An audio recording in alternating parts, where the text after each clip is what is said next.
ನೋಡ್ರಿ ಚಿಕನ್ ನೋಡ್ರಿ ಮಸಾಲ ಒಳಗಡೆ ಹೇಗಿದೆ.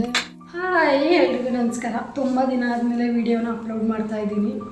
ನಾನಿವತ್ತು ಅವರೆಕಾಳು ಸೀಸನ್ ಆಗಿರೋದ್ರಿಂದ ಅವರೆಕಾಳು ಚಿಕನ್ ಸಾರನ್ನ ಮಾಡೋಣ ಅಂತ ಅಂದ್ಕೊಂಡಿದ್ದೀನಿ.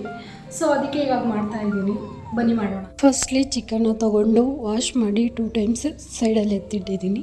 3 ಟೊಮೊಟೊ, 3 ಮೆಣಸಿನ್ಕಾಯಿ, ಶುಂಠಿ, ಬೆಳ್ಳುಳ್ಳಿ, 2 ಈರುಳ್ಳಿ ಮತ್ತು ಪುದೀನ, ಕೊತ್ತಂಬರಿ, ಕಾಯಿ ತೊಗೊಂಡು ಎಲ್ಲ ನೀಟಾಗಿ ಕಟ್ ಮಾಡಿ ಮಿಕ್ಸಿಗೆ ಹಾಕ್ಕೊತಾ ಇದ್ದೀನಿ.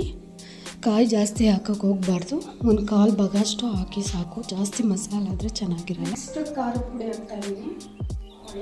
ಜಾಸ್ತಿ ಹಾಕೋಕ್ಕೆ ಹೋಗ್ಬಿಡಿ, ಅದೇ ಸ್ಮೆಲ್ ಹೊಡಿತಾ ಇರುತ್ತೆ. ಆಮೇಲೆ ಸ್ವಲ್ಪ ಪೆಪ್ಪರ್ ಪೌಡರ್ ಹಾಕ್ತಾಯಿದ್ದೀನಿ, ಸ್ವಲ್ಪ ಪೆಪ್ಪರ್ ಪೌಡರ್.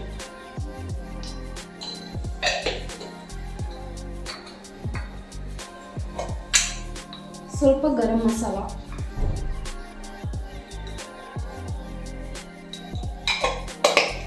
ಅಂಗಡಿಯಿಂದ ತಂದಿರೋ ಚಿಕನ್ ಮಸಾಲ ಯೂಸ್ ಮಾಡ್ತಾ ಇದ್ದೀನಿ.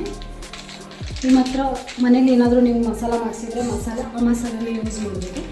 ಸ್ವಲ್ಪ ಟೇಸ್ಟ್ ಚೆನ್ನಾಗಿರುತ್ತೆ ಅಂತ ಯೂಸ್ ಮಾಡ್ತಾ ಇದ್ದೀನಿ ಅಷ್ಟೇ. ಒಂದು ಹಾಫ್ ನಾನು ನೀಟಾಗಿ ಮಿಕ್ಸಿಗೆ ಹಾಕ್ಕೊಂಡಿದ್ದೀನಿ. ಇದು ಚಿಕನ್ ಹಾಕಿದಾಗ ಹಾಗೆ ಅಂದ್ಕೊಡುತ್ತೆ. ಸೊ ಅದಕ್ಕೆ ಅಂಟ್ಕೋಬಾರ್ದು ಅಂತ ನಾನು ಮುಂಚೆನೇ ಸ್ವಲ್ಪ ಎಣ್ಣೆ ಹಾಕ್ತೀನಿ. ಜಾಸ್ತಿ ಎಣ್ಣೆ ಹಾಕ್ಬೇಡಿ, ಯಾಕೆಂದರೆ ಚಿಕನಲ್ಲೇ ಜಾಸ್ತಿ ಎಣ್ಣೆ. ಡೈರೆಕ್ಟಾಗಿ ನಾನು ಈ ಕುಕ್ಕರ್ ಒಳಗಡೆ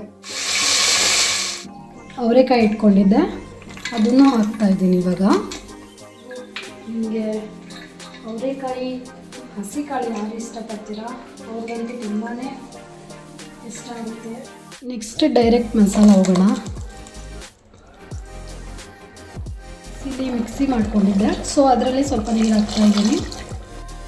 5 ಮಿನಿಟ್ಸ್ ಆದಮೇಲೆ ಮುಚ್ಚಿಬಿಟ್ಟು 1 ವಿಸಿಲ್ ಆಗೋವರೆಗೂ ಕುಕ್ ಮಾಡಿ ಸಾಕು.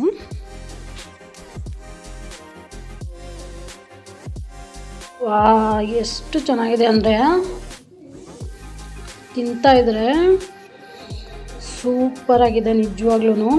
ನಾನೇ ಹೇಳೋದಲ್ಲ, ನೀವು ಟ್ರೈ ಮಾಡಿ ನನ್ನ ಕಮೆಂಟಲ್ಲಿ ತಿಳಿಸಿ. ತುಂಬಾ ಚೆನ್ನಾಗಿದೆ. ಈ ಥರ ವೀಡಿಯೋಸ್ಗಾಗಿ ನನ್ನ ಚಾನಲ್ನ ಸಬ್ಸ್ಕ್ರೈಬ್ ಮಾಡ್ಕೊಳ್ಳಿ, ಶೇರ್ ಮಾಡಿ, ಕಮೆಂಟ್ ಮಾಡಿ, ಲೈಕ್ ಮಾಡೋದಂತೂ ಮರಿಬೇಡಿ. Thank you so much. ನಾನು ಇವಾಗ ಇದನ್ನು ತಿಂತೀನಿ. ಬಾಯ್.